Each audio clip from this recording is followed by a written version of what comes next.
The Faith, Freedom, and Love of Our Country Memorial was held in Muskingum Park in Marietta Sunday evening. Allison Powers spoke with the organizer of the event about why they held the memorial in honor of Charlie Kirk. Charlie Kirk. Charlie Kirk. Charlie Kirk. Charlie Kirk. Charlie Kirk. Charlie Kirk. Charlie Kirk was killed on Wednesday, September 10th during a public speaking event at Utah Valley University. The Faith, Freedom, and Love of Our Country Memorial, honoring Kirk's life, was held in Marietta Sunday. The event was organized by the Washington County Republicans, the Marietta College Republican Club, and the Wood County GOP. Kelly Kramer, who helped organize the event, says the turnout of the memorial was great. I think we had an amazing response. We had several hundred people show up here at Muskingum Park in Marietta, Ohio, and the response was amazing. We had a very good turnout today. It was something that we all needed. We needed a memorial for him.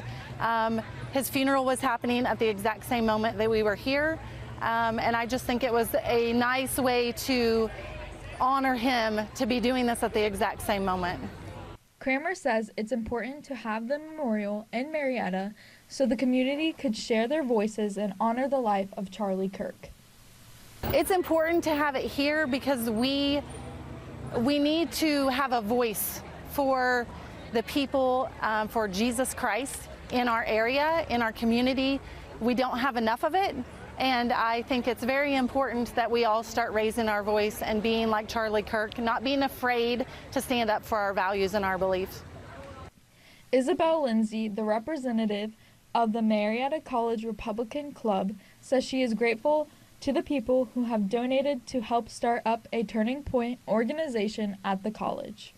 Charlie's influence and his passing has sparked a movement across college campuses nationwide and here in Marietta. The Marietta College Republicans Club is working to start a Turning Point chapter here on campus to remember Charlie and to carry on his legacy. Kramer says she hopes the people who attended the memorial are encouraged to stand up in their faith and use their voices. So I hope that there are more Turning Point chapters that will be started within our local high schools, within our local colleges around here to be able to continue Charlie Kirk's legacy. For more about the Charlie Kirk Memorial held in Marietta, you can visit our website at WTAP.com. In Marietta, I'm Allison Powers with WTAP News. This is home.